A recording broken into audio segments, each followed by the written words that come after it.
Puji dan syukur kita panjatkan kehadirat Allah Subhanahu wa taala.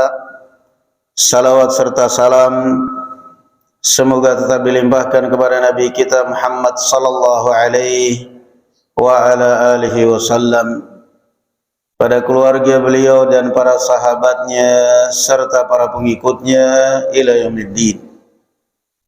Kita masuk sekarang kepada bab dari kitab Riyadhus Shalihin, babu dzikrul maut, babun dzikrul mauti wa qasrul amal. Al-amal di dalam bahasa Arab artinya angan-angan, al-amal amal, beramal, ain dengan hamzah. Alim berilmu, alim dengan hamzah pedih, sakit. Babu zikril mauti wa qasril amal. Bab anjuran memperbanyak mengingat kematian dan mengurangi hayalan ataupun angan-angan.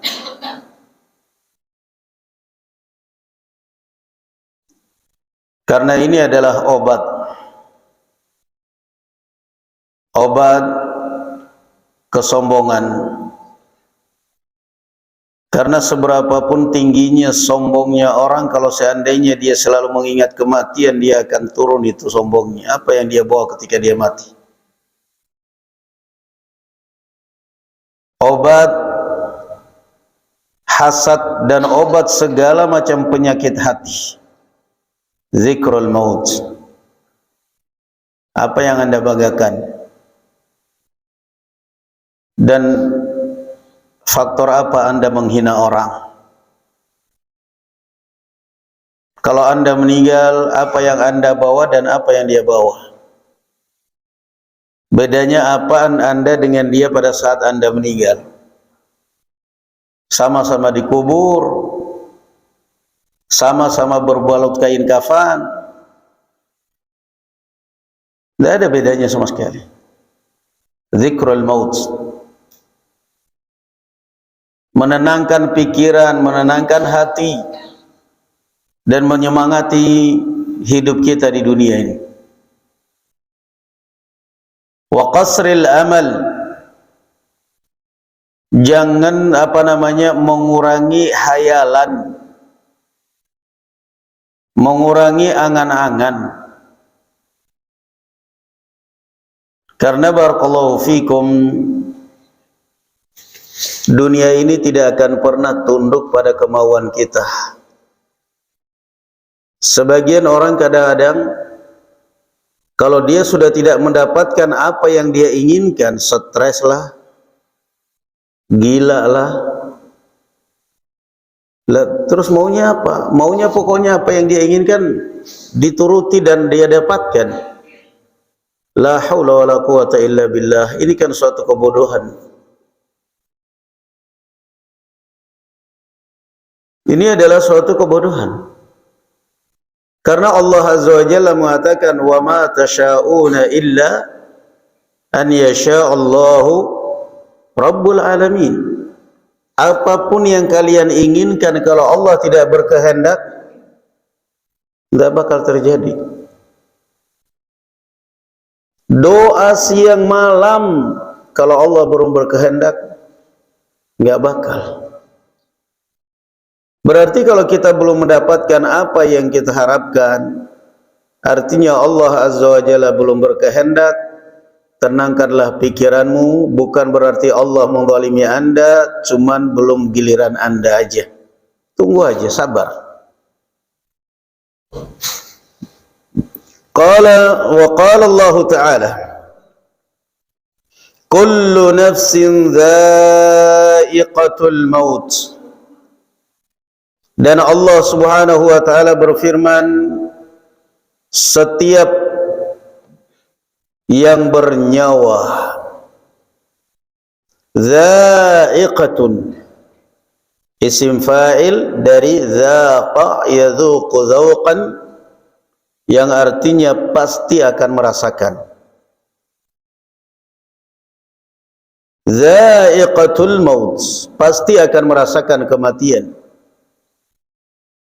Untuk apa?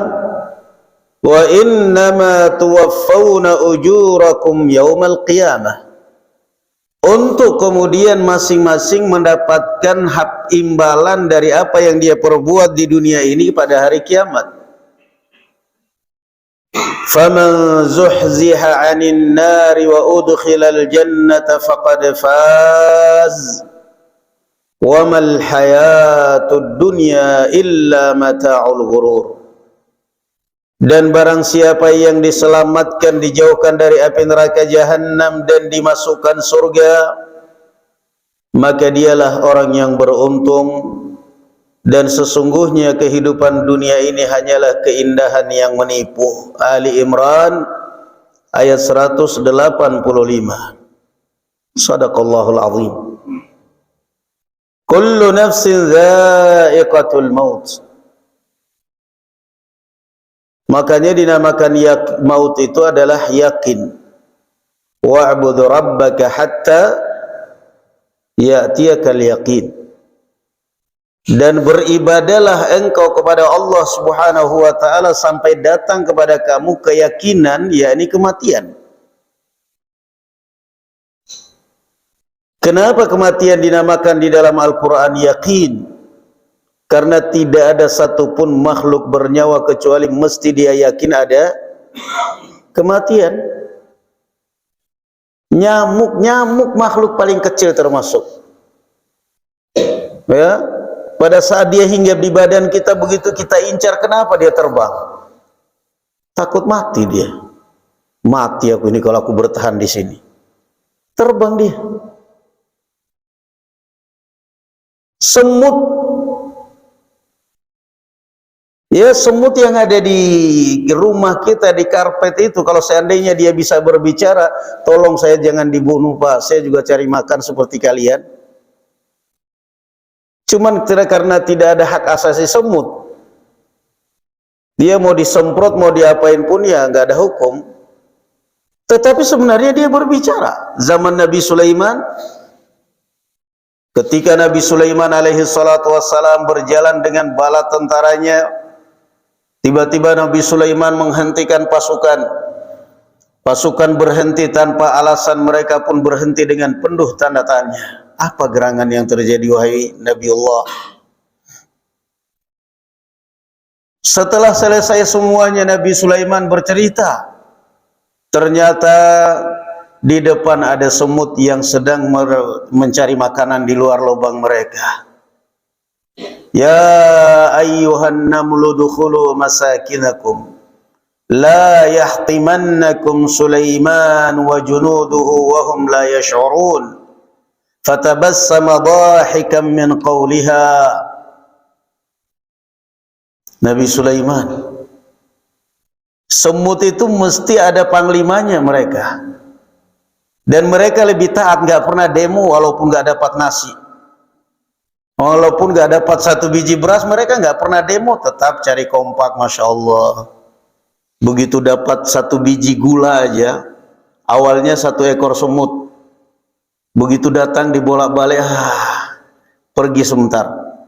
Begitu hitungan menit datang rombongan semut. Oh, kompak sekali mereka, Masya Allah. Ilmunya semut. Apalagi kalau itu agak berat di bawah. Jadi dia nggak mau makan sendirian. Oh, nggak mau makan sendirian. Dan mereka juga nggak saling menyalahkan. Kadang-kadang bawa beban berat, ada yang dorong, ada yang narik, ada yang ngangkut, ada yang manjat, duduk di atasnya doang. Dia cuma nikmatin di atas. Kata semut, udkhulu masakinakum. Kata komandan semut, wahai semut, ayo masuk lubang semuanya. Masuk. La yahtimannakum Sulaiman. Kalian tidak terinjak remuk. Yahtimannakum di dalam bahasa Arab itu bukan hanya sekedar keinjak. Keinjak gepeng hancur loh. Ya semut diinjak sama manusia, sama kuda lagi. Jadi diinjak gepeng hancur, itu maksudnya la yahtimannakum, remuk kalian. Jangan keinjak Nabi Sulaiman dan bala tentaranya. La yahtimannakum Sulaiman wa junuduhu, dan bala tentaranya, wahum la yash'urun. Ayo cepat, manusia nginjak kita gak pernah merasa berdosa, kata semut. Memang sih. Wahum la yash'urun, kata semut. Ayo semut, masuk. Manusia nginjak kita, bunuh kita, gak pernah merasa berdosa. Udah mending kita nyingkir aja, ngalah aja sama manusia. Subhanallah. Fatabassama dhahikan min qawliha. Nabi Sulaiman tertawa, ada suara semut. Mereka juga punya insting, punya takut mati.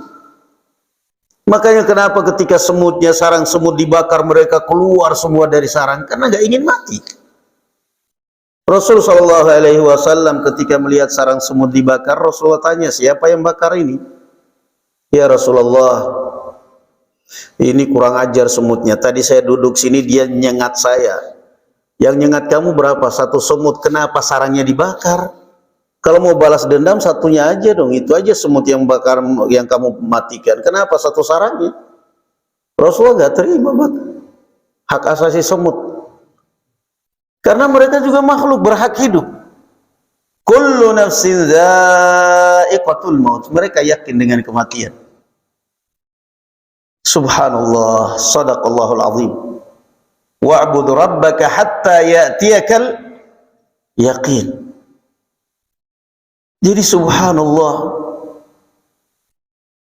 ya wajar kalau kemudian kadang-kadang orang sakit, entah itu sakit badan, fisik, ataupun gangguan makhluk, dibacakan Al-Quran itu termasuk obat. Kenapa? Sabbaha lillahi ma fis samawati wa ma fil ard.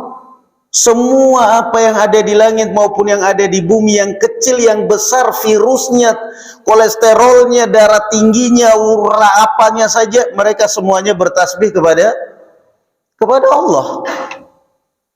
Bertasbih kepada Allah.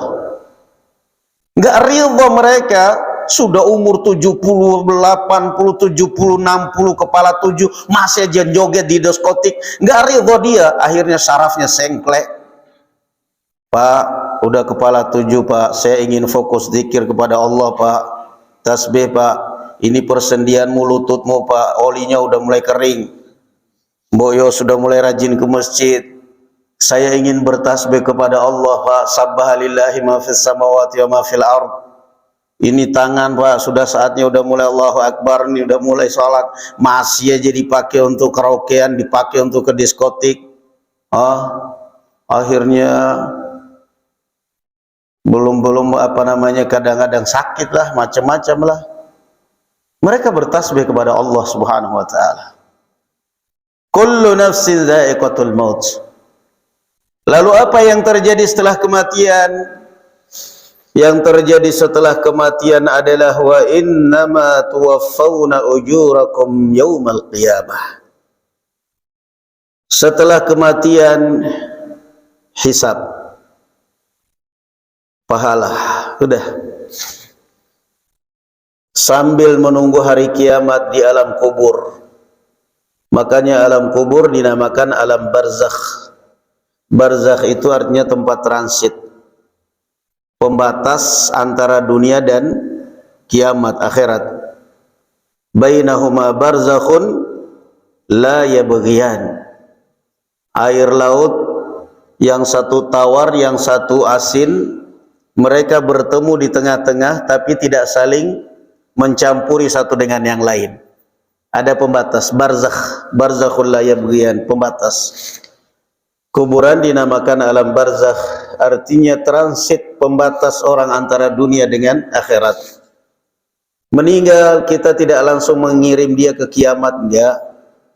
Kita mengirimkan dia ke tempat transit untuk menunggu kiamat. Dia di dalam kubur menunggu kiamat dan menunggu keluarganya. Dia ingin bertemu. Terkadang karena rindunya kita dengan keluarga kita yang sudah meninggal, atau rindunya dia dengan keluarganya yang masih hidup, kadang-kadang Allah Azza wa Jalla izinkan bertemulah roh itu kita di dalam mimpi. Di dalam mimpi indah, ke ngobrol, Apa yang kamu alami di alam kubur? Indah, baik, ini Masya Allah. Cerita dia. Kita bermimpi ketemu, Masya Allah, kayak bahagia banget, kayak wajahnya bersinar. Tapi kalau kemudian mimpi bertemu, awas kalau kamu tidak bikin acara 7 hari, saya ambil anakmu, saya ambil. Setan itu berarti. Itu bukan rohnya, itu namanya korinnya. Korin. Kan ada orang istilah, ada arwah gentayangan. Semenjak kapan arwah gentayangan? Memang arwah bisa lari dari genggaman Allah? Arwah itu kalau sudah mati, Allah katakan fayumsikul lati qada 'alaihi al-mauta wa yursilul ukhra. Ditahan oleh Allah. Kalau dia bisa gentayangan, kenapa kita kuburkan jenazahnya? Taruh aja dulu di rumah. Barangkali dia bisa masuk lagi. Ada orang katanya kesurupan arwahnya ini yang sudah meninggal. Bukan kesurupan arwah, korin. Tadi saya lihat di atas gapura lewat maghrib, kasihan duduk di atas gapura itu. Wah, kayaknya belum diselamatin. Minta berkat itu kayaknya. Rohnya nggak diterima gentayangan. Yang bilang roh gentayangan itu hanya orang Indonesia. Coba kalau seandainya Aisyah radhiyallahu anha punya keyakinan roh gentayangan, berani nggak hidup sekamar dengan Rasulullah padahal Rasulullah di dalam kubur? Abu Bakar ayahnya meninggal, dikubur juga di dalam kamarnya Aisyah. Ini kuburan suaminya, ini kuburan ayahnya, ini kamar tidurnya Aisyah. Coba kalau kayak orang Indonesia, sebagian orang Indonesia mengakini roh gentayangan, gak berani. Tapi karena gak ada mitos, anteng aja tidur. Begitu Umar bin Khattab dikuburkan di situ, dia merasa gak nyaman karena ada orang yang bukan mahramnya lagi di kamarnya, walaupun di alam kubur, dia pun pindah. Bukan roh yang gentayangan, bukan kesurupan roh, korin. Korin pendamping manusia yang saat dia hidup memang Allah Azza wa Jalla titipkan. Ma min ahadin illa qad wukkila lahu qarinuhu. Tidak ada seorang pun manusia lahir kecuali Allah sudah memasrahkan kepadanya korin. Korin pendamping. Korin itu artinya teman yang tidak pernah pisah. Makanya seakrab-akrabnya istri kita tidak pernah orang mengatakan kamu itu korin saya, nggak ada. Karena tetap aja pisah. Tapi kalau korin kita setan, nggak mau pisah dia. Kita tidur dia ganggu kita. Di dalam kamar mandi dia ikut masuk kamar mandi. Makanya kalau masuk kamar mandi supaya korin kita yang setan gak ikut baca doa. Kalau nggak baca doa, masuk kamar mandi, masuk WC nggak baca doa, korin kita yang setan ikut masuk, dia nonton. Untungnya nggak megang Android. Kalau dia megang handphone, oh ya gawat. Toto ada YouTube-nya para jin, channel jin. Itulah. Ya wa innama tuwaffawna ujurakum yaumil qiyamah. Setelah meninggal apa yang akan terjadi? Al-ujur, pahala diperlihatkan sambil menunggu kiamat. Lalu setelah diberikan pahala, perbuat pahala amalan masing-masing, faman zuhziha 'anil nari wa udkhilal jannah. Hanya dua pilihan. Hanya dua pilihan, neraka jahanam atau surga. Faman zuhziha 'anil nar, maka barang siapa yang dijauhkan dari api neraka jahanam, wa udkhilal jannah, dan dimasukkan ke dalam surga, faqad faz, bebas dari penjara. Manusia ini kan hidup dari penjara ke penjara. Kita aja yang nggak sadar. Dalam rahim ibu dipenjara 9 bulan. Nggak boleh makan, nggak boleh minum, bernapas hanya lewat ari-ari penjara rahim ibu. Kata Allah Azza wa Jalla, "Dzulumatun ba'dhuha fawqa ba'd." Fi dzulumatin tsalas. Dalam rahim ibu itu kata Allah Azza wa Jalla dalam 3 penjara kegelapan. Dzulumatin tsalas, 3. Perut ibu, rahim ibu, plasenta. Zulumatin thalath. Perut keseluruhan. Nanti di dalam perut ada lagi rahim. Makanya kenapa dikatakan silatur rahim. Silatur rahim, menyambung hubungan nih rahimin. Yang satu rahim, dari rahim. Yang ketiga kegelapan plasenta, ya apa? Plasenta ya, yang menyelimuti itu ya. Pokoknya kalau saya salah jangan protes, kalau saya bukan dokter. Plasenta ya. Plasenta yang memplaster semua bayi itu. Sehingga mulutnya tidak berfungsi, hidungnya tidak berfungsi, tidak bisa makan, tidak bisa bernafas karena bahaya, banyak kotoran. Diplaster kuasa Allah Azza wa Jalla. Zulumatin thalath. Ketika dia keluar atau saatnya dia keluar, dia pun mencari jalan. Mencari jalan. Tadinya posisinya kepala di atas. Begitu umur 8 bulan mau 9 bulan dia mutar posisinya, Masya Allah, Allah Maha Kuasa. Saya kalau posisinya seperti ini keluar duluan kaki, saya tersiksa dan menyiksa ibu saya. Bagaimana caranya supaya saya bisa keluar aman, sayanya aman, ibu saya aman, mutar kepalanya di bawah sekarang. Tapi coba setelah lahir kemudian diangkat kakinya, kepala di bawah, 5 menit aja, kaki di atas. Subhanallah, kuasa Allah. Udah keluar, bebas dari penjara 9 bulan. Baru lagi keluar dari penjara, dibebasin dari penjara, keluar langsung diikat lagi tangannya oleh ibunya di belakang. Kamu jangan macam-macam. Penjara lagi, bedung apa istilahnya bahasanya, dibodong. Penjara lagi. Baru mulai jalan dikit, mulai latihan jalan, mulai belajar. Penjara di sekolah, bahkan ibunya pun di penjara, suruh nungguin.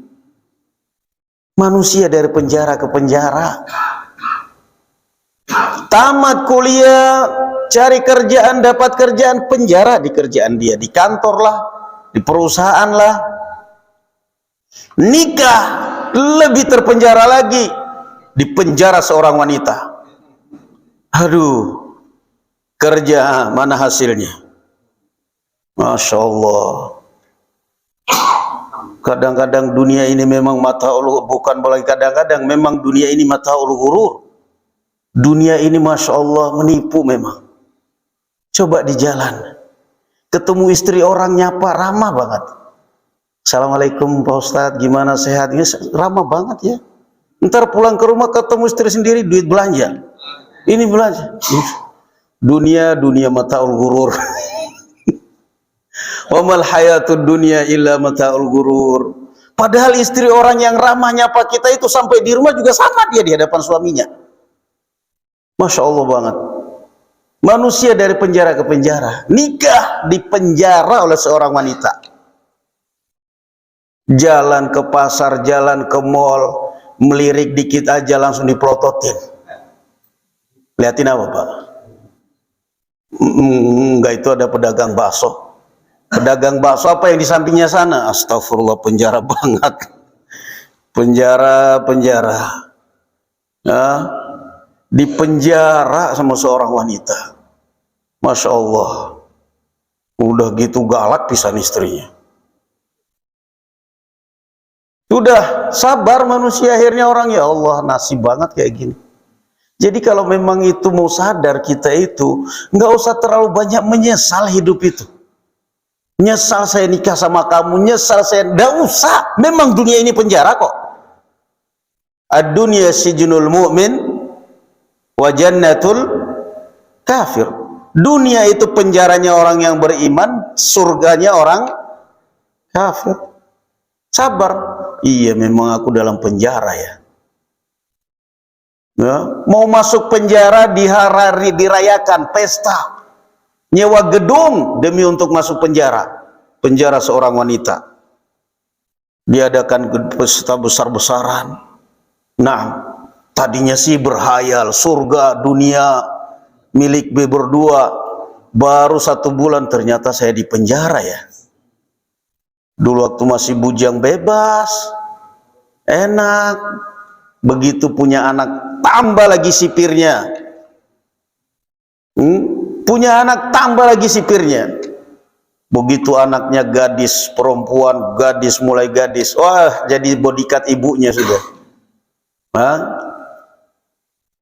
Bukan lagi ibunya yang narik ayahnya dari panggung ketika nyayar biduan, anak gadisnya tarik pulang. Sipirnya makin banyak. Dunia penjara.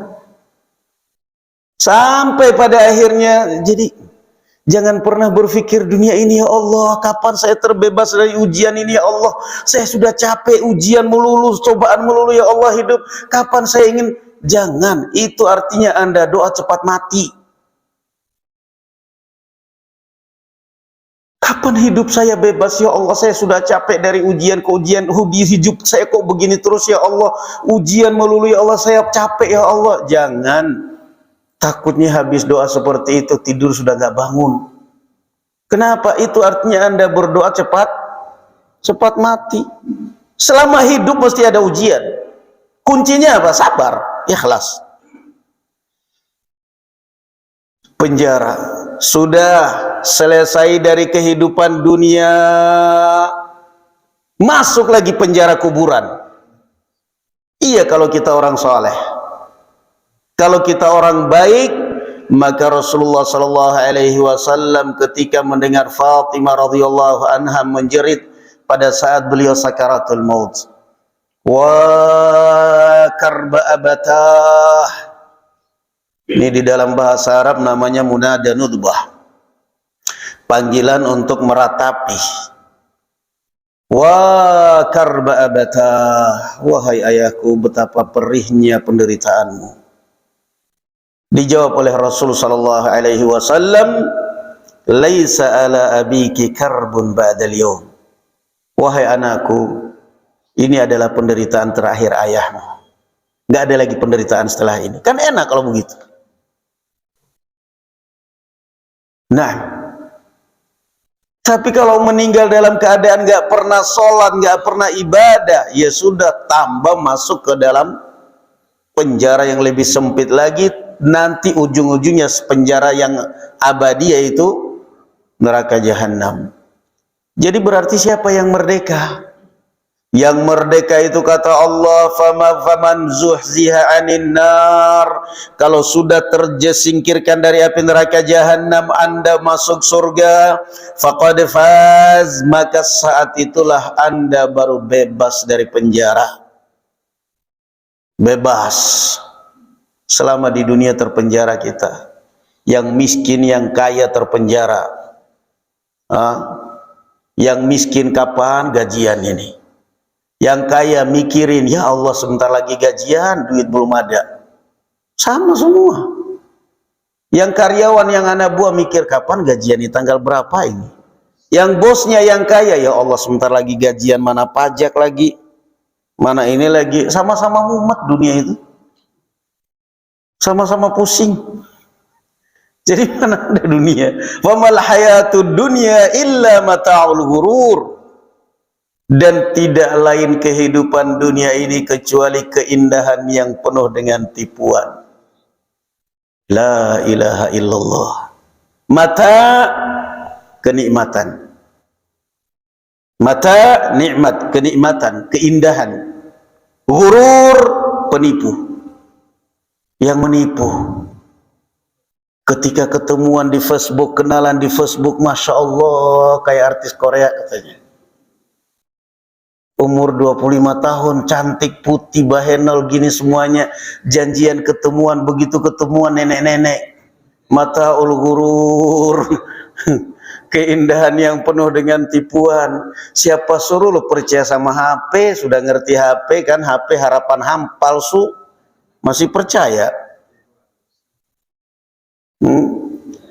Mata'ul ghurur. Kenikmatan tapi penuh dengan tipuan. Bagaimana enggak nikmat? Sudah capek bekerja dari umur 15 tahun, sudah mulai kenal dunia bisnis.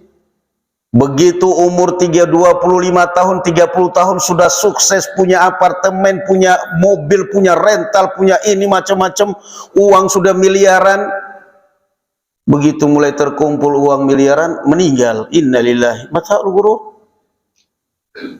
Bagaimana enggak menipu itu? Yang enggak menipu itu kalau kita sudah terkumpul, sudah kumpul, kita tinggal menikmati.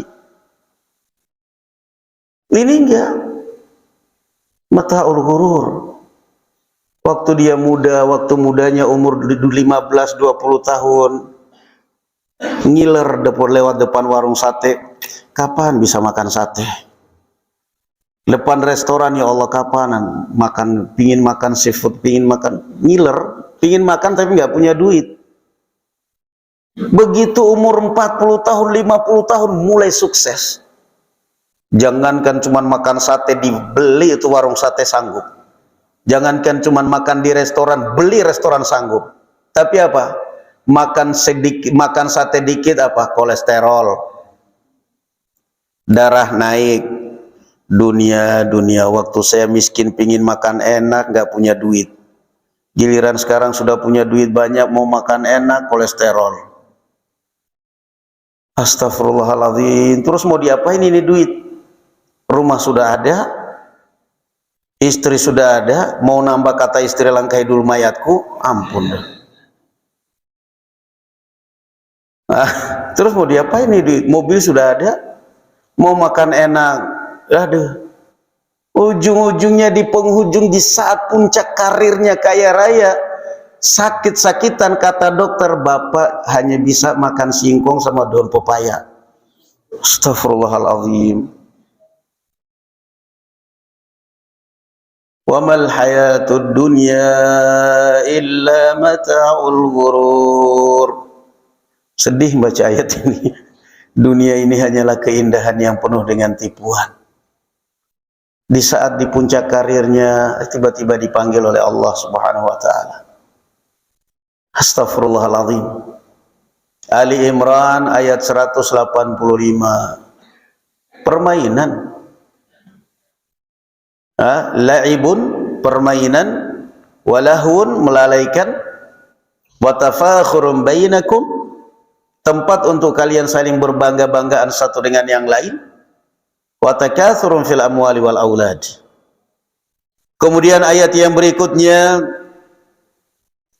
wa qala ta'ala, wa ma tadri nafsun madza taksibu ghadan, wa ma tadri nafsun bi ayyi ardin tamut.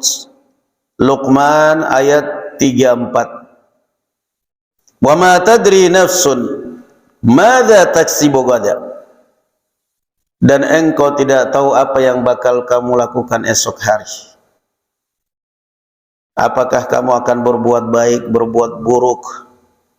Wa ma tadri nafsun bi ayyi ardin tamut, dan Anda tidak tahu di mana Anda bakal meninggal.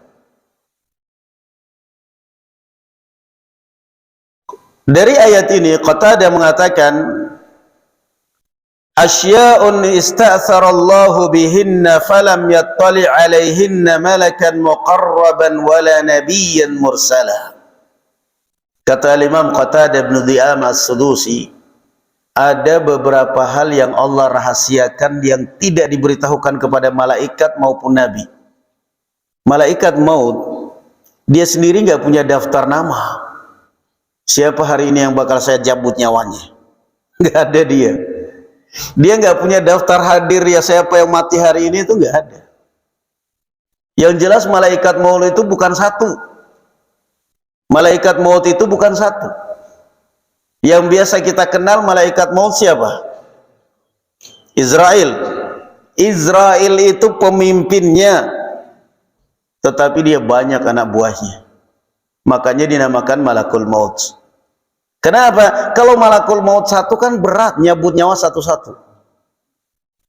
Sementara ada orang meninggal, sekali meninggal kadang ribuan. Kenapa? Gempa, tsunami. Malakul maut itu banyak. Kata Imam Qatadah, ada beberapa yang Allah rahasiakan, bahkan malaikat pun tidak diberitahu. Nabi apalagi, termasuk malaikat maut. Nggak tahu dia siapa yang bakal dicabut nyawanya. Yang pertama, innallaha indahu ilmus sa'ah.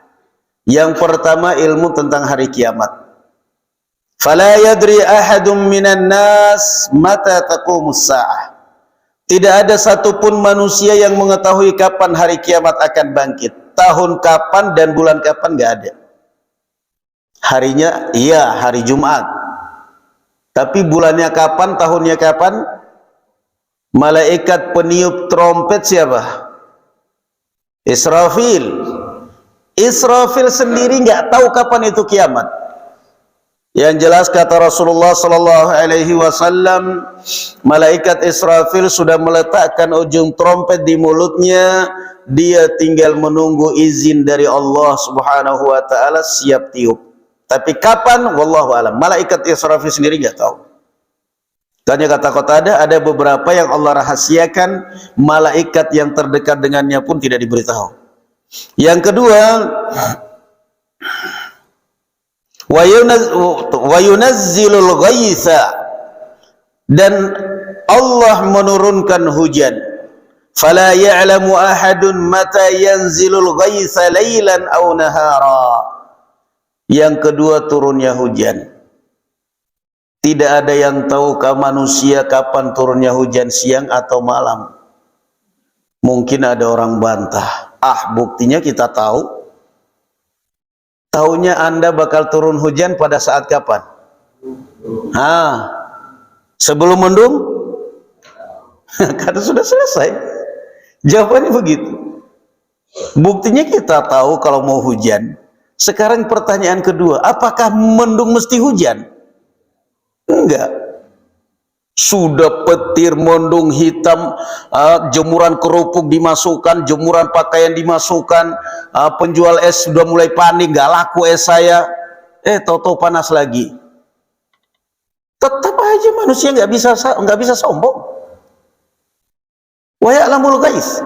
Hanya Allah yang mengetahui bakal hujan apa enggak. Nggak ada mendung, nggak ada awan, panas tiba-tiba hujan. Aneh ini.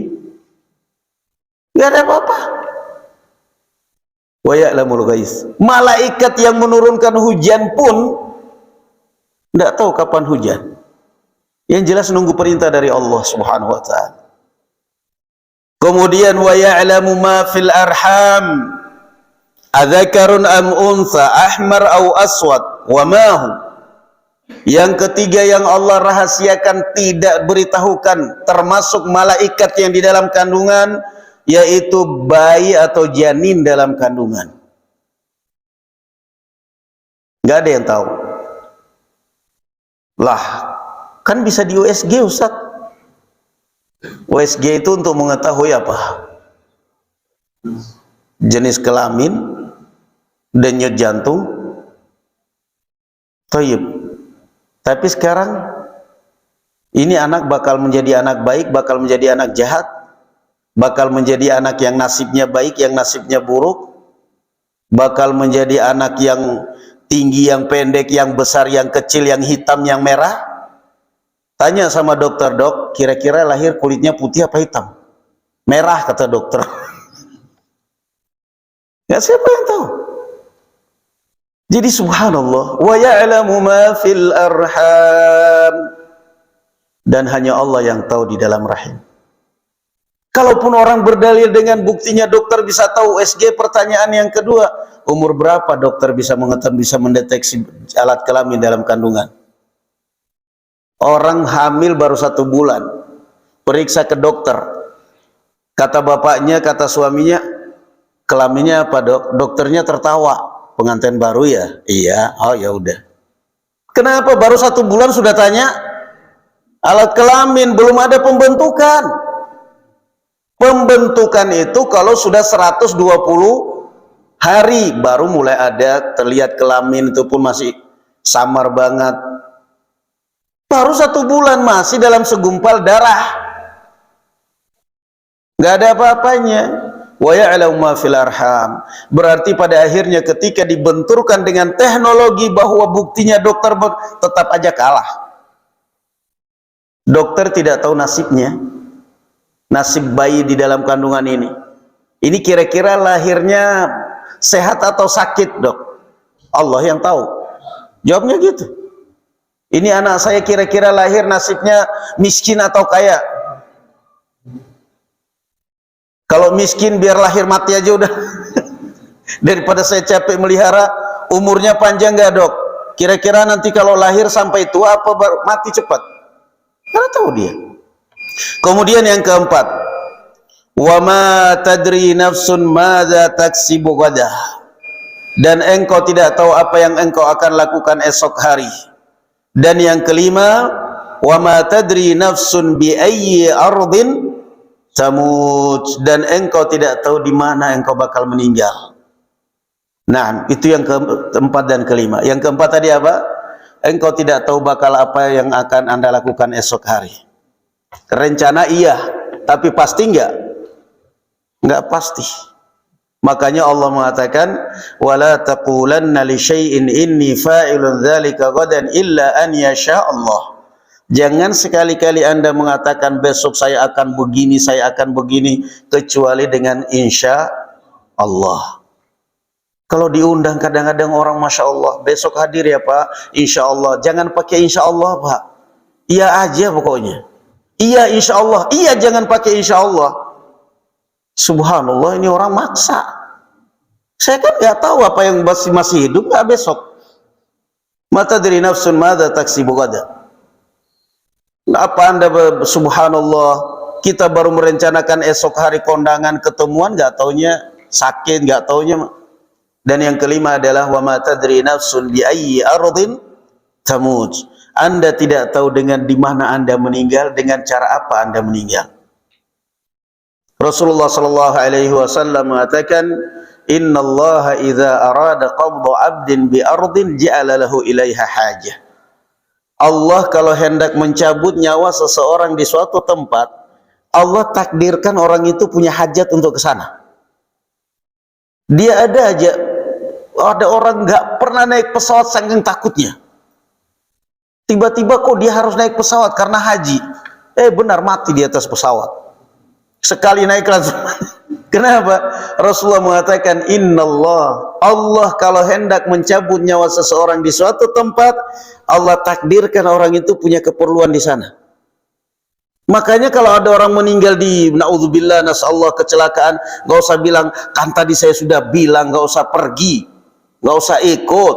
Akhirnya sekarang kan meninggal di sana kan, itu sudah takdirnya. Ya. Kalau memang takdirnya dia meninggalnya di jalan, ya sudah memang takdirnya, sudah qadarullah ma syaa fa'al. Itu sudah takdir Allah Subhanahu wa taala. Nah, karena apa? Nanti akhirnya dibalas juga. Nanti giliran yang satunya pergi ndak nurut sama orang tua, yang kakaknya nurut sama orang tua di rumah, justru di rumah yang mati. Kenapa? Kejatuhan plafon. Kata kakaknya yang ikut, makanya ikut saya, coba kalau ikut saya kan nggak mati katanya. Taunya dari mana? Memang sudah takdirnya di situ dia. Kalau jadi iman itu apa ya? Hati kita itu kalau kita selalu kembali kepada takdir, nyaman, enak, ringan hidup itu. Tenang. Wa ma tadri nafsun bi ayyi ardin tamut. Di mana Anda meninggal, dengan cara apa Anda meninggal, hanya Allah yang tahu. Yang jelas kata Rasulullah, kalau Allah menakdirkan ingin Anda dicabut nyawanya di suatu tempat, Allah jadikan Anda butuh ke tempat itu. Ada keperluan ke sana. Ada keperluan. Ya Allah, ada orang meninggal nasallahu salamat wal afiyah di depan rumahnya. Ya sudah dilarang dokter, kamu tidak boleh lagi naik motor. Darah tinggi ini semua kolesterol, nggak boleh lagi naik motor. Istrinya, anaknya jagain. Masalah dasar orang tua. Namanya orang tua itu kan kayak kita waktu masih kecil. Kalau kita waktu masih kecil kan susah dikendalikan orang tua. Dibilang anak bandel lah. Begitu orang tua, anaknya bilang orang tua bandel. Nggak mau diatur, susah diatur nih orang tua. Gantian balas dendam. Orang tua kucing-kucingan. Nggak ada anak, nggak ada istri. Ambil motor, ngeng. Baru digas ada lewat kebetulan mobil di depan rumah, banter, sambar, mati di situ. Baru sekali naik motor. Ya Allah Pak, Bapak, sudah benar kok nggak pernah naik motor kali ini kok ya. Nah, inilah orang tua nggak nurut sama anak. Balas dendam anaknya. Dulu orang tuanya bilang anak nggak nurut sama orang tua. Giliran kita sudah tua, anak kita bilang orang tua nggak nurut sama anak. dunia berputar, itulah dunia roda namanya. Na'am, barakallahu fikum, wallahu alam bissawab. Walhamdulillah, subhanakallahumma bihamdik, asyhadu an la ilaha illa anta astaghfiruka wa atubu ilaik. Assalamualaikum warahmatullahi wabarakatuh.